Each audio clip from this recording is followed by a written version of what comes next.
E no nosso programa de hoje vamos falar sobre o luto, como já foi dito aqui. Vamos entender um pouco do luto, esse processo que as pessoas passam. E aí eu vou dar agora um bom dia para as minhas meninas maravilhosas. Laís, vem mais um pouquinho pra cá que tá escondida atrás aí. Aê, valeu gatinha. Claro, tudo de bom aí. Vamos lá.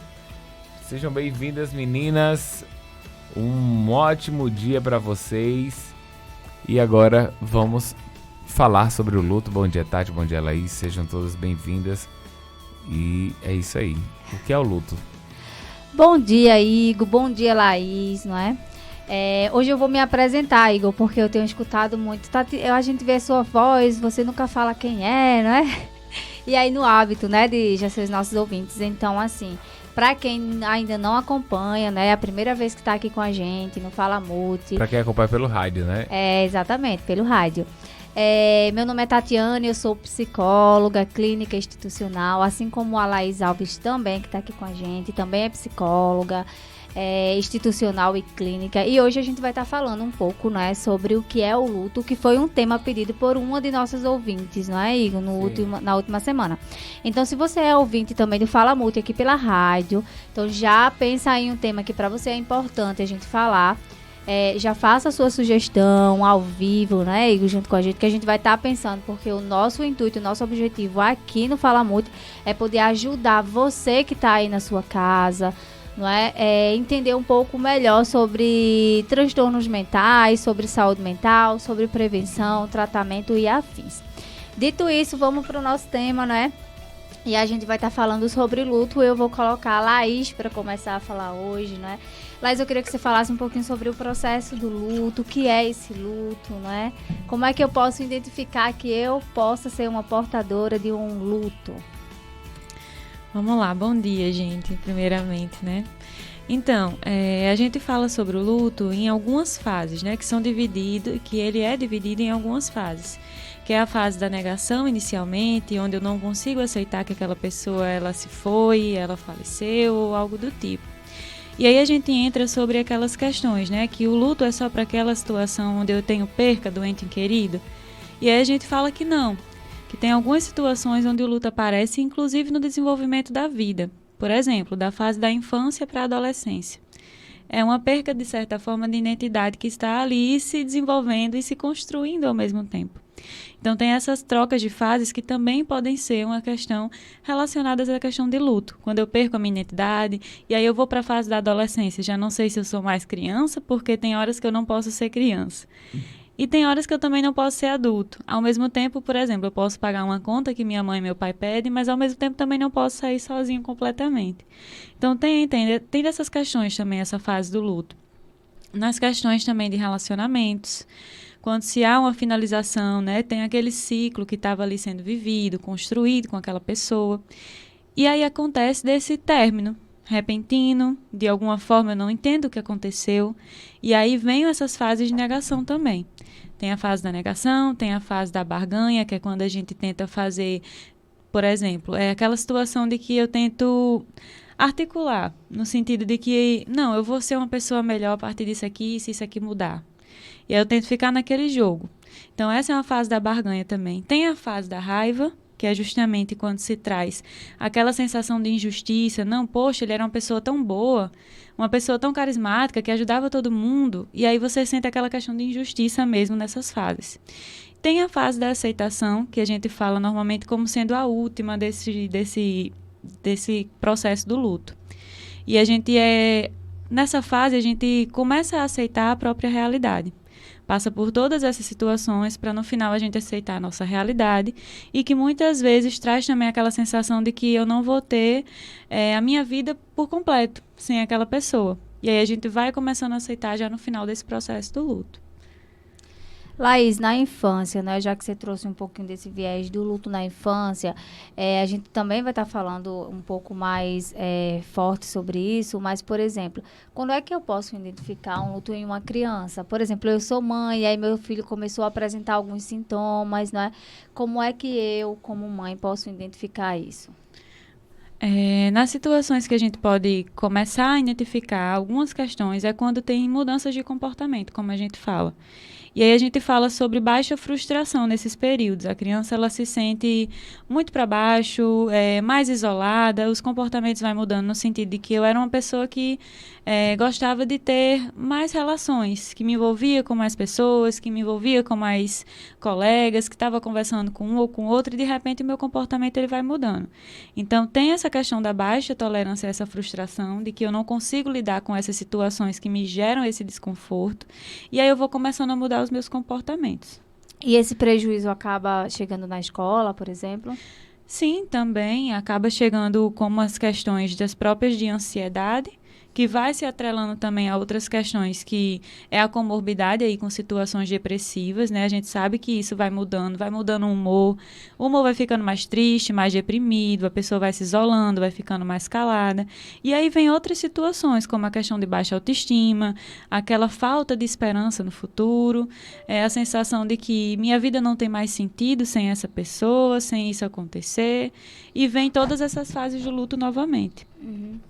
Posso fazer uma pergunta aqui do ouvinte? Claro, Igor, com certeza. Olha, meninas, primeiro parabenizar pelo tema, né? Para a gente poder entender um pouco sobre essa fase do luto, e que aí bom abrir também a mente das pessoas que o luto não é só quando um ente querido, mas como nas crianças elas já podem vivenciar o luto. Sim.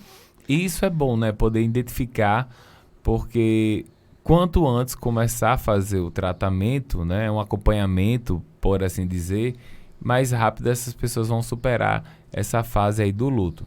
Mas a pergunta da ouvinte é o seguinte: perdi meu esposo há 3 anos e até hoje sinto que não consigo mais caminhar sem ele. Ele era meu alicerce, meu ponto forte, mas até hoje me sinto vazia. Sinto que não consigo mais. Às vezes tenho vontade de tirar minha própria vida, pois sei que do outro lado ele já me espera. É importante lembrar que, assim, esses sintomas que essa nossa ouvinte ela acabou de relatar na fala dela, a gente percebe uma tristeza intensa, não é? E a tristeza é profunda e prolongada, né? Você percebe aí que são 3 anos, não é? Não são 3 dias. São muito comuns no processo de luto. Porque a pessoa ela pode, inclusive, sentir aquela sensação e também ter o comportamento de choro frequentemente experimentado em relação a isso, tá? Então, Laís trouxe no início, né, do nosso programa as fases do luto, não é? Então, a gente percebe que essas fases, elas não acontecem de forma rápida, linear, né? Como Laís trouxe, no aspecto de que, por exemplo, a pessoa ela possa estar nesse movimento da negação, né? De que essa pessoa morreu. E aí essa nossa ouvinte, ela pode estar vivenciando um dos processos que um dos sintomas, na verdade, né? Que a gente traz do luto, que é justamente essa depressão, não é? A depressão, ela é um sintoma também do luto, né? O luto, ele não é um transtorno mental. O luto, ele é uma condição natural, tá? De nós como ser no mundo. Então, assim, é importante lembrar isso, que é uma reação emocional, psicológica diante de uma perda de alguém ou de algo significativo. Então, o que está acontecendo com essa nossa ouvinte é isso, ela está a vivenciar esse processo do luto. Então, você precisa buscar urgente, tá? Um acompanhamento terapêutico, porque não há medicação em si. A medicação, ela pode ajudar nesse aspecto, mas a gente precisa trabalhar, e a gente vai estar trazendo. Fique conosco até o final. O que a gente pode fazer para começar esse processo de tratamento do luto? Mas aí é importante lembrar que, como Laís trouxe, algumas situações, Igor, muito frequentes em questões de luto são desde relacionamentos, percas de emprego, por exemplo, um diagnóstico de uma doença grave, tá? Ou até mesmo a perca de um animal de estimação. Tudo isso são alguns fatores muito importantes que são gatilhos gatilhos para desencadear um luto. Então, assim, as pessoas, elas têm sérias emoções que a gente precisa trazer. Como essa nossa ouvinte, por exemplo, que está apresentando aí uma tristeza muito profunda. E assim como ela, muitos dos nossos ouvintes aqui, que talvez vivenciem um luto não tratado, que nem sabe que é um luto não tratado, possa estar desenvolvendo esse sintoma. Assim como aquela sensação de choque, não é? Uma raiva, aqueles picos de raiva que antes não existia, mas que após a perca de alguma dessas questões que a gente falou anteriormente, a pessoa começa a apresentar. Então, assim como também sentimentos de culpa, né? Desespero e angústia. Por exemplo, eu tenho alguns pacientes e entre eles eu tenho um paciente que ele está muito vulnerável em um diagnóstico de câncer que ele recebeu. E aí, desde então, ele tem esses picos de fúria de raiva, não é? Ele sente esses momentos de tristeza, ele se sente culpado. Aí ele entra naquele movimento que Laís falou anteriormente, né? De que é barganhar, porque troca, e aí começa a brigar com Deus, não é? Nas crianças também aparece aquela sensação de que por que eu briguei com meu avô? Por que eu briguei com a minha avó, de repente? Quando o avô falece, né, normalmente, que é o processo de vida que a gente entende, e aí nas crianças também podem vir isso também, a sensação de culpa, de que eu fui culpado porque isso aconteceu com meu avô. A sensação de que eu quero ir junto também, de fazer parte desse processo, daquela coisa, justamente das fases. Como a gente identifica dessas fases, né? A gente identifica através dos próprios pensamentos. É importante para que você possa entender como é que está se passando essas situações na sua cabeça. É importante você perguntar, peraí, o que é que está passando aqui pela minha cabeça que está me deixando dessa forma? Para identificar quais são esses tipos de pensamento e identificar em qual fase você está passando. E lembrar também, não é, que cada pessoa é única e cada pessoa vai vivenciar o luto de uma forma singular, tá? Então, assim, algumas pessoas, elas podem passar, né, por esses diferentes estágios de luto que Laís trouxe, tá? Desde essa negação, desde essa raiva, desde essa barganha, desde essa depressão, tá, gente? E aí chegar nesse processo de aceitação é algo que é muito doloroso. Você já vai ter experimentado inúmeras situações nas quais você sentiu dor, e essa dor não é apenas dor física, em alguns momentos sim, mas é uma dor emocional que só quem sente é que pode justificar, e muitas vezes vem com aquela frase de Tatiana, eu não consigo explicar o que eu sinto, não é? Então, o luto, ele é uma parte, sim, muito importante, não é? Eu tenho só um adentro aqui, desculpa ter Pode ficar à atrapalhado, vontade, mas é Iver. só uma questão que a gente está falando sobre o luto, as diversas formas de um luto, e durante a nossa conversa aqui, eu me lembrei de um caso também, que não sei se pode ser, né, que eu não sou psicólogo, mas tem um colega meu que ele perdeu um filho recentemente. Na verdade, a namorada dele estava gestante e ela teve o aborto e perdeu. E ultimamente ele está tendo muitas crises de ansiedade, chorando e... Beleza. O que... Beleza não, né? Infelizmente. Mas a gente já tem indicado ele a procurar um tratamento. Mas aqui a ideia que eu queria trazer, quando a gente fala sobre o luto e as reações de como as pessoas reagem a esse luto, é de maneiras diferentes. Tem muita gente que tem aqueles sintomas depressivos, se isola, chora, mas também tem pessoas que vão para as compulsões, né? Vão para a bebida, uso de drogas. Aí muita gente diz assim, ninguém sabe o que é que aconteceu com o fulaninho que de repente mudou tão rápido.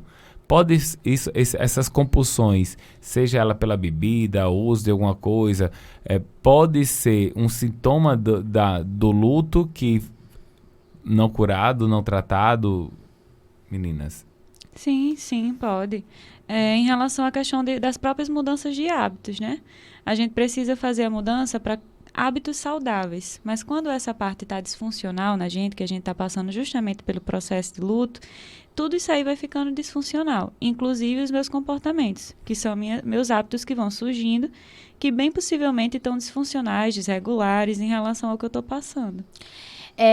Quando o Igor fala desse luto por morte de um ente querido, a gente está trazendo um tipo de luto específico, tá? Esse é um luto muito comum e é o mais conhecido, porque ele ocorre quando essa pessoa próxima falece. Isso pode envolver tanto um membro de uma família, um amigo, um parceiro romântico ou qualquer pessoa que tenha um vínculo significativo, como é o caso desse rapaz, que, por exemplo, ele perdeu alguém que era muito significativo para ele. A criança ainda não tinha nascido, mas já existia esse vínculo, né?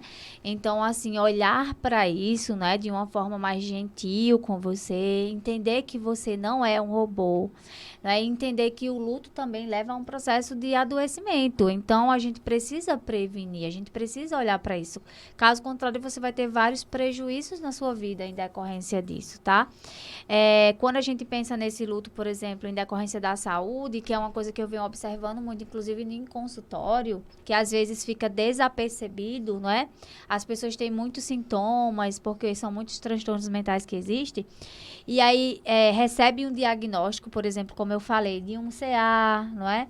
Porque uma vez, para algumas pessoas, quando eu recebo um diagnóstico de um CA, ou seja, de um câncer, é como se eu estivesse recebendo também, junto a ele, um dia que eu vou morrer. Uma sentença de morte, não é? Então, a pessoa, ela acaba enfrentando muitas incertezas. E aí, isso é muito compatível com a própria ansiedade, não é? Porque o que a ansiedade ela gera? Essas incertezas. E quando você pensa em uma doença grave, não é? Ou crônica, que você vai ter que lidar com ela pro resto da vida, então começa-se a existir também essas incertezas na sua cabeça, né? Então, esses ajustes no estilo de vida, como Laís trouxe, é importante, mas essa preocupação com a saúde e a necessidade de se adaptar às limitações físicas também é muito importante ser pensada. Porque imagina, Igor, hoje você tem quantos anos? Se é que você pode... Não, vamos chutar aqui, não vou dizer a sua idade, não. Mas vamos pensar que Igor tem 30 anos, não é? E 5. Quase 6. E aí, Igor com um diagnóstico, né? Sei lá, um diagnóstico que ele vai ter que lidar com isso pro resto da vida. E pense em uma pessoa com 80 anos. E aí você vivenciou esse processo e os dois ficaram bons. Tanto de 80 anos, né, numa doença grave, quanto uma pessoa de 30 anos. E aí o médico olha para você e diz: pronto, você pode viver sua vida normal. Só que imagine a diferença de uma vida de uma pessoa de 30 anos para uma vida de uma pessoa de 80 anos, não é? O movimento é diferente. Então, assim, não é a mesma coisa. Então, a gente precisa trabalhar também com um olhar mais humanizado, com um olhar mais próximo, com um olhar mais cuidadoso. E aí eu pergunto para você que é nosso ouvinte, será que você está tendo esse olhar consigo mesmo? Será que você tem olhado para você com mais gentileza? Será que você tem conseguido ter mais autocompaixão por si mesmo? Ou será que você só consegue esse movimento com o outro? Deixa aqui o povo participando aqui no nosso Facebook também. Agradecer aqui a Aparecida Felipe, dizendo bom dia a todos. Francicleide Estevam, bom dia. Aparecida, bom dia meninas, bom dia Igor, sou ouvinte. E tive que viver várias situações de luto, mas a pior delas foi a perda de um tio que foi assassinado. Já faz 5 anos, mas até hoje não me conformo. Sofro de ansiedade muitos anos e isso piorou bastante meu quadro de ansiedade. Aqui quem foi a Edivânia Pessoa. E também quem está nos acompanhando é a Aparecida lá de Tacima, lá de Capoeira. Olha que bacana. Mais uma vez sobre a perca, né? De um ente querido. Porque, na verdade, é justamente que as pessoas mais conhecem o luto como perca de um ente querido, como a gente trouxe anteriormente. Já que ela trouxe essa questão de sintomas, não é? Eu acho que é importante a gente falar para os nossos ouvintes alguns sintomas muito específicos, não é? Que existem nesse processo de luto. No caso dela, é possível, como são 5 anos, essa memória me parece estar muito recorrente, se ela tem pesadelos, se ela tem o que a gente chama de... se ela está o tempo todo hiperalerta, não é? Se ela não consegue relaxar, se ela está tendo essas sensações de picos de raiva, essas impulsividades, essas explosões. Se caso você venha apresentando isso, você precisa buscar uma ajuda não só pelo luto, mas talvez você tenha desencadeado uma comorbidade, como o próprio TEPT, que é muito recorrente quando a gente vive momentos traumáticos. O que é TEPT? Momentos traumáticos, quando a gente perde alguém próximo, né? A gente falou em um outro programa aqui anteriormente, o que era TEP, né? Transtorno de estresse pós-traumático, no qual é o único transtorno mental em que ele tem uma explicação exata, digamos assim, porque você precisa ter uma ameaça de morte para consigo ou como alguém próximo. Então, tem que ter um movimento do morrer ali dentro dessa situação. E aí você percebe que ela meio que está em choque desde que ela soube sobre esse assassinato. 5 anos, Então, não é só o luto, mas aí vem gritando mesmo um trauma, né? Então, assim, eu indicaria você o quanto antes também poder tratar isso, porque caso você não trate, é uma grande chance de você desencadear outras comorbidades. Como você pode ter desenvolvido o luto como comorbidade. Não é que exista um tempo específico para lidar com o luto, como a gente falou antes, não é? O luto, ele pode sim ser tratado, não é? Mas ele não é um transtorno mental em si. O luto, ele vem como uma resposta natural. Então, se você não tem conseguido lidar com ele, você vai precisar tratar. Isso pode ser em 6 meses, isso pode ser em 1 ano, ou isso pode ser em 5 ou em 10 anos, como essa pessoa falou, não é? Alguns estudos, né, algumas pessoas trazem que o tempo médio seria 6 meses para você poder lidar com o luto natural. Porém, a gente precisa ver cada situação, como eu falei anteriormente. O luto, ele é individualizado, a pessoa é única, ela tem o seu movimento, ela tem a sua forma de responder às situações, e aí a gente não pode dar um tempo específico para isso, mas é preciso olhar para isso. Só mais uma pergunta aqui. A gente Certo. falou muito sobre... Eu queria que depois a gente até trouxesse um quadro, um programa específico, porque muita gente fala sobre ansiedade, né? Aí que a gente pudesse mostrar as diversas formas de como a ansiedade ela se demonstra nas pessoas. Tem gente que diz, eu tenho ansiedade porque eu tenho mania de roer unha. É porque o roer unha, ele é um comportamento, resposta, por exemplo, a uma pessoa ansiosa. É uma compulsão, né? Como algumas pessoas têm a compulsão do comer, tá? Mas aí, isso precisa ser visto de forma, como eu falei, individualizada, porque cada pessoa tem sua história de vida. Então, ela vai responder dentro do ambiente dela, Sim. da realidade até dela. Porque a ansiedade em si são 24 sintomas. E os 24 sintomas, eles não vão aparecer de igual para todo mundo. Vai de acordo com a singularidade da pessoa, do processo que ela está vivenciando, o que aconteceu, que levou ela a ter essa demonstração ou até mesmo essas situações, esses sintomas. Então, a gente precisa avaliar cada caso individualizado, como o Tati falou, para a gente entender melhor a situação da pessoa. Até porque a ansiedade, ela é subdividida. Tem ansiedade como ataque de pânico, tem a fobia social e por aí vai, né? Pra gente não passar do tema. Quando o Laís fala de ansiedade, é só importante a gente pensar nesses 24 sintomas que Igor se assustou, mas é porque eles são separados em subtipos. Quase que eu não falo. Isso. Em quê? Em pensamentos, em sintomas fisiológicos, em emoções, né, essa questão, e também comportamentais. Isso. Então, a gente vai identificar clinicamente esses 3 pilares, tanto os pensamentos, quanto as sensações físicas, quanto também comportamentos ansiogênicos. Mas voltando para o nosso tema, que é luto, um sintoma muito frequente é justamente a ansiedade e a preocupação com esse luto, né? Esses sentimentos de ansiedade, eles começam a aparecerem. E anotem isso, né? Prestem atenção e fiquem um alerta no que eu vou falar agora, que é essa preocupação e o medo em relação ao futuro. A pessoa, ela pode se preocupar com a própria mortalidade. Isso significa que a possibilidade de perder outras pessoas, outros entes queridos, ou até mesmo um animal de estimação, como a gente falou, sim, ou até mesmo perder o próximo emprego que eu vou me dispor a a estar trabalhando, ou perder um novo relacionamento, não é? E aí começa a vir várias outras emoções. Um outro sintoma muito específico que não pode ser deixado de falar aqui é a fadiga e problemas com sono, tá?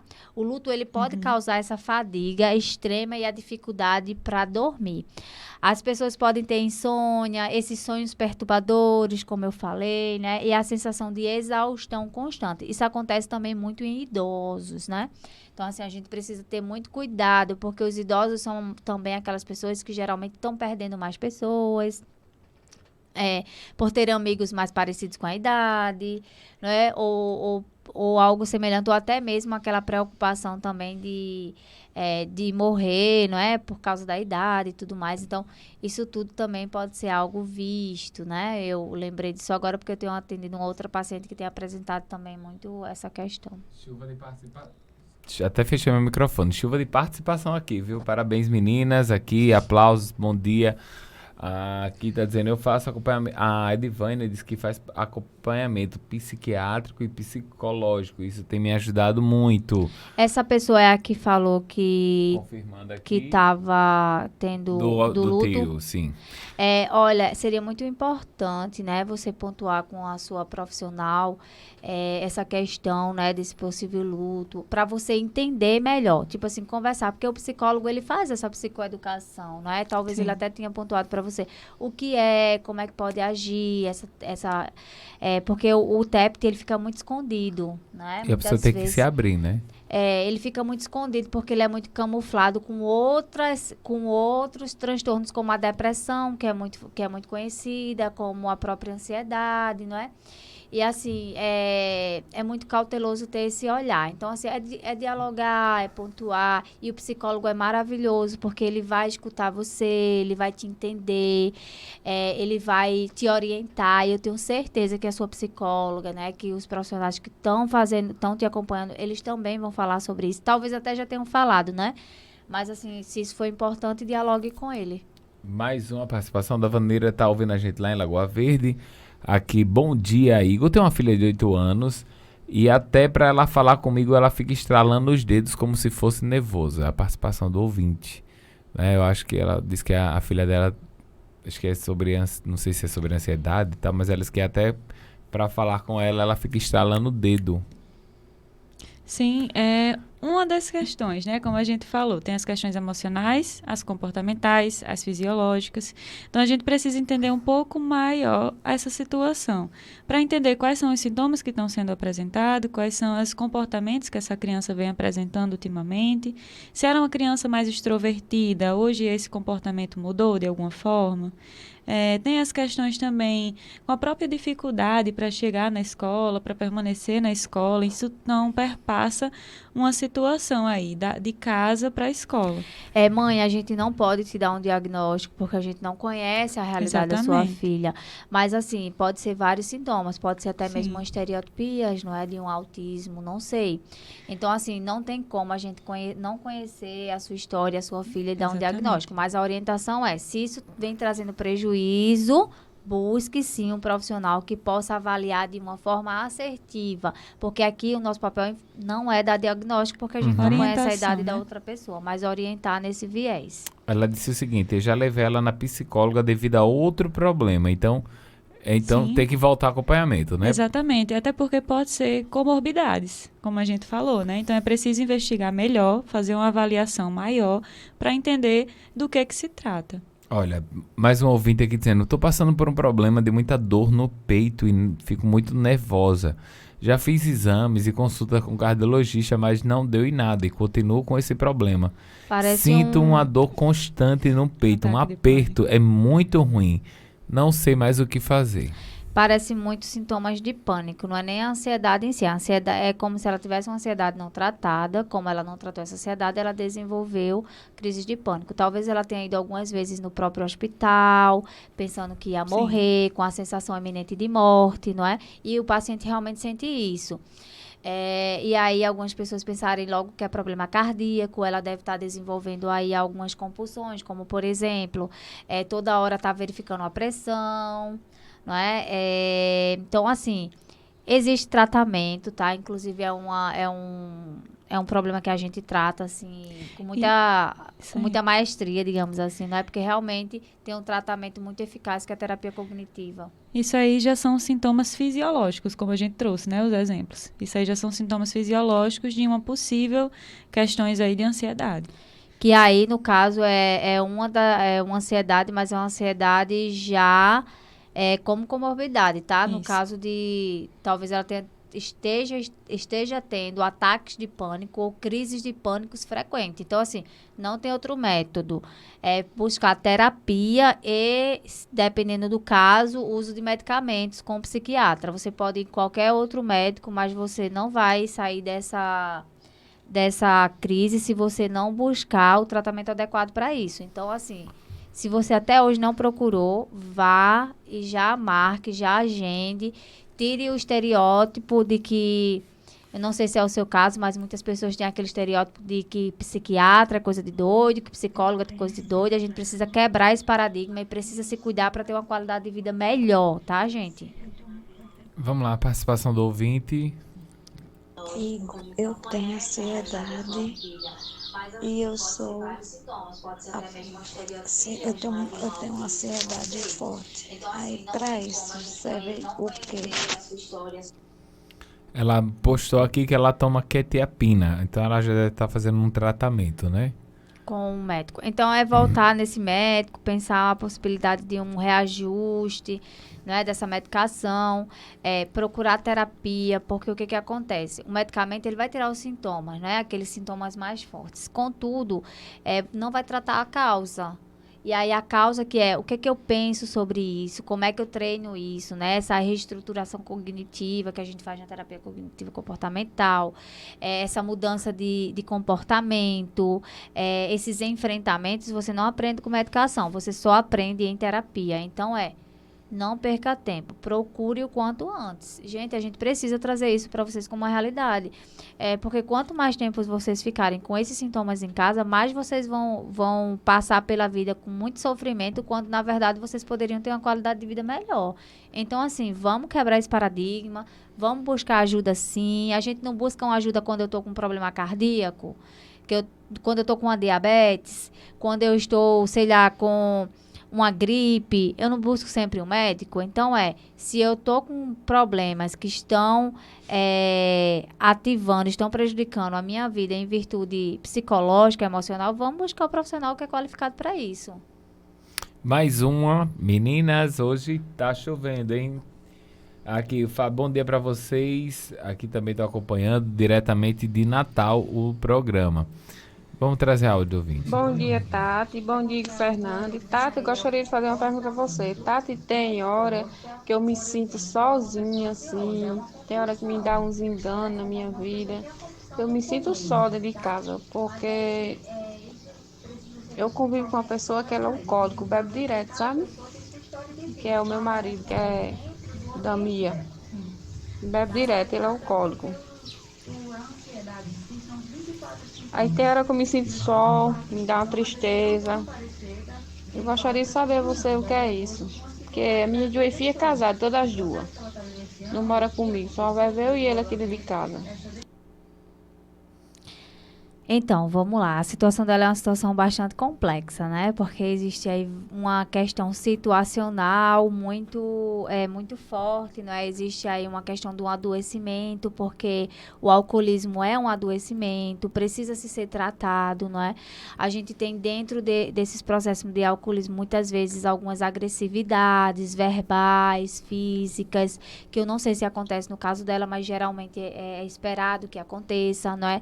E aí, com esse alcoolismo, a gente tem o distanciamento, a gente tem a ausência, né, do companheiro, né, do parceiro, aquela pessoa que pode nos apoiar, que pode estar conosco, que a gente pode contar, quando na verdade a gente tem desse outro lado uma pessoa que sempre está dependendo da gente de uma certa forma, alguém que eu não posso contar. E aí tudo isso vai gerando algumas emoções, como a frustração, como decepções, como medo angústia, frequente também. o medo frequente de que ele chegue e faça alguma coisa contra ela ou contra ele mesmo, essa preocupação preocupação.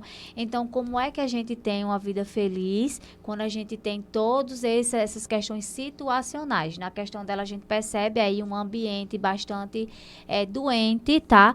Por causa desse alcoolismo, não é? Então, assim, o que pode ser feito, né? O que pode ser feito é se essa pessoa aceitasse um tratamento. Aqui a gente tem os próprios CAPs que ajudam nessa questão, onde pudesse fazer um tratamento medicamentoso, um tratamento terapêutico, né? Seria mesmo uma reestruturação familiar para que a gente pudesse, por exemplo, ter uma condição mais alegre. Ou você aprender a lidar com toda essa dor e esse sofrimento. Aí entra em processo de escolhas. Então, assim, no seu caso, de fato, precisa ser algo bastante complexo, né? É um acompanhamento, não só com você como familiar. E buscar uma ponte de apoio, né? Eu entendi que essa situação ela não tem ponte de apoio aí. É importante que diante dessa situação que ela está trazendo, ela busque também essas pontes de apoio. Com quem é que eu posso contar? E aquelas perguntas simples, né? O que é que depende de mim?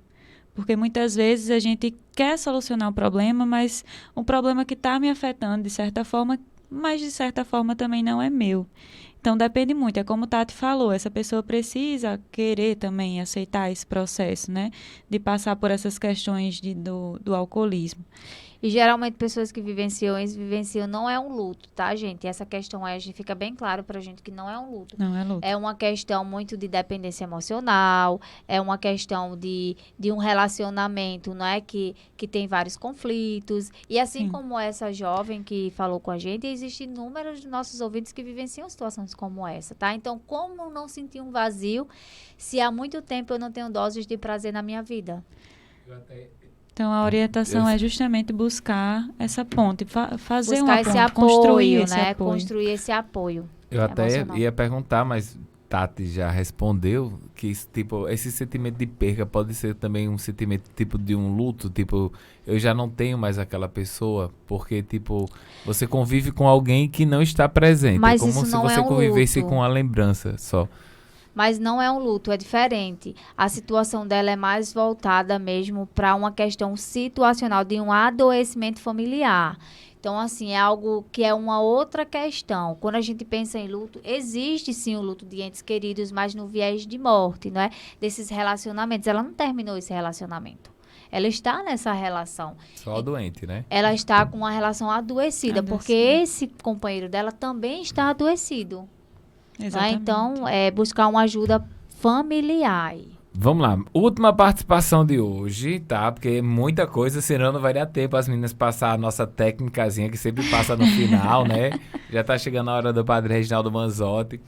Gostaria de dizer que eu acho que já, o próximo tema já foi praticamente definido, né? Ansiedade. Vamos falar sobre ansiedade, porque muitas pessoas aqui, quando a gente falou da perca, né? Da perca de alguém ou algo, como a gente viu aí, tem a perda de um trabalho, de um relacionamento, não necessariamente o luto necessita de uma morte, né? De uma morte de alguém, mas quando você perde algo ou alguém, seja um emprego, um parente, um relacionamento, sim, você tem que viver essa fase do luto. E aí eu já vi que, tipo, muitas das vezes é até necessário vivenciar, aceitar esse momento do luto. Tem muita gente assim, que quer pular essa fase, né? Isso, e não quer aceitar, tipo, que um parente faleceu e tipo, não vou dar essa...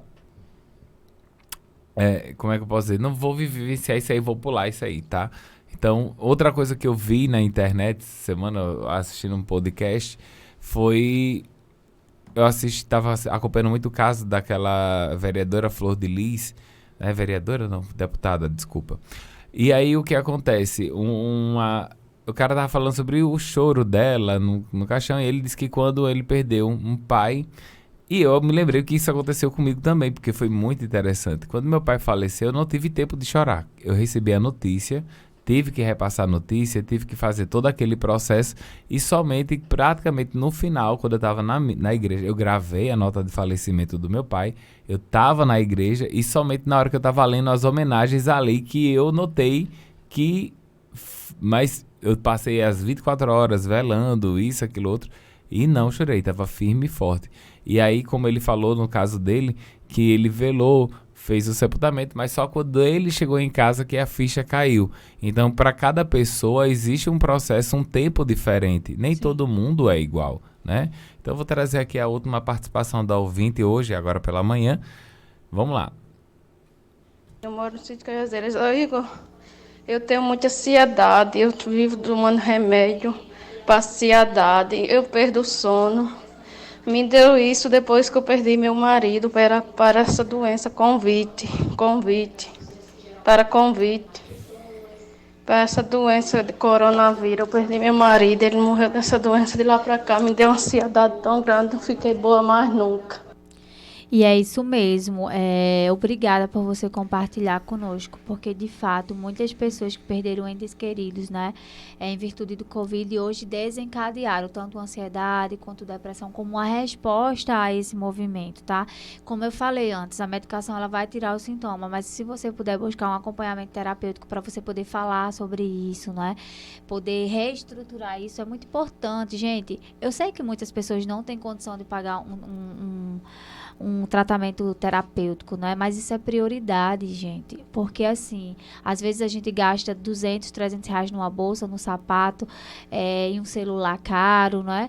E às vezes a gente não investe no que é mais importante, que é a nossa saúde emocional. Quando você não está com a sua saúde emocional boa, observe sua vida. Nada funciona.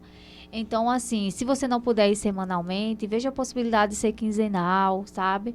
Converse com seu terapeuta, com seu psicólogo, vá em um SUS da vida, mas busque, procure, porque é muito importante. Mesmo que não seja um tempo muito grande, mas que você tenha aquele contato, aquele lugar seguro onde você possa falar, porque eu vejo que a terapia, ela é esse lugar seguro.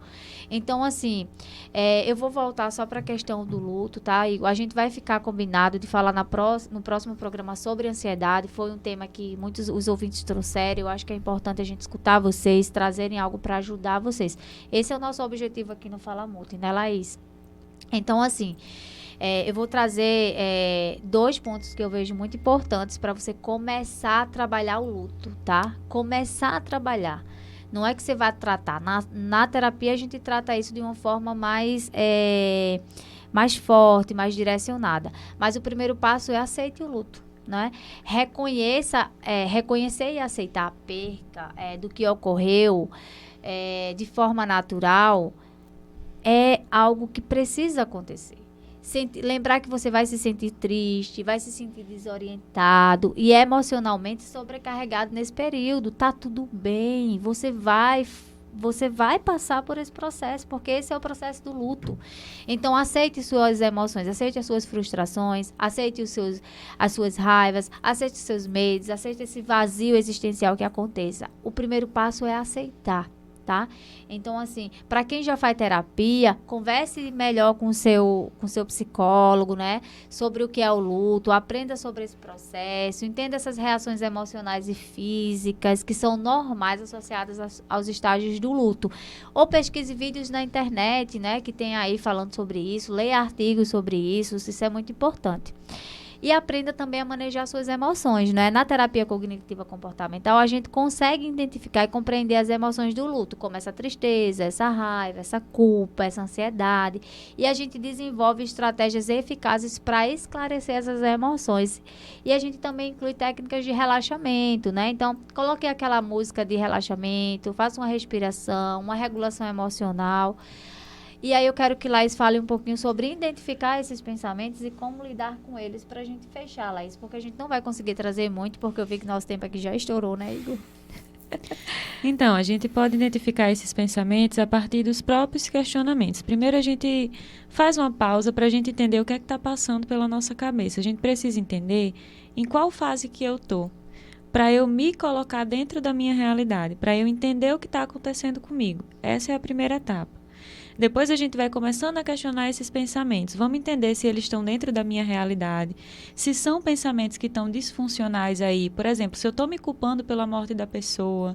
E aí um dos exercícios que a gente faz também em terapia é justamente quando se aparece esse tipo de pensamento de culpa. Por exemplo, de eu me culpar porque aquela pessoa se foi. Uma das coisas que a gente faz também o paciente buscar são situações de morte. O que é que acontece que eu posso me envolver na situação e dizer que eu fui culpada por aquilo? Então é preciso procurar também essas questões, de saber o que é que causa a morte de uma pessoa, para entender se o meu pensamento está distorcido ou está de acordo com a minha realidade. Então pessoal, lembrem-se, tá? Não há uma maneira certa de sentir o luto. Cada pessoa tem seu próprio tempo e processo para curar as feridas da perda. E tá tudo bem. Você é humano e não é um robô. Com isso, a gente finaliza o nosso programa de hoje. Agradece a cada um de vocês que estavam aqui. Laís, muito obrigada pela participação comigo. Igor, gratidão por mais um dia e a todos os nossos ouvintes. Até semana que vem. Até, gente. Meninas, eu vou te dizer aqui, ó. Pessoal, parabenizando. Dá o telefone de contato, dá tempo ainda da clínica, rapidinho. Tá. É 849-9485-7080, 99485-7080. Gente, nos sigam no Instagram, @multidisciplinar.online. Hoje mesmo tem uma postagem lá sobre luto, tá? Então comentem, curtam, vocês que estão com a gente no programa, tá bom? Final do nosso Fala Multi. Daqui a pouco tem Experiência de Deus e logo mais eu tô de volta. Essa é a ZYR 815, Rádio Curimataú, de Nova Cruz Limitada, 103.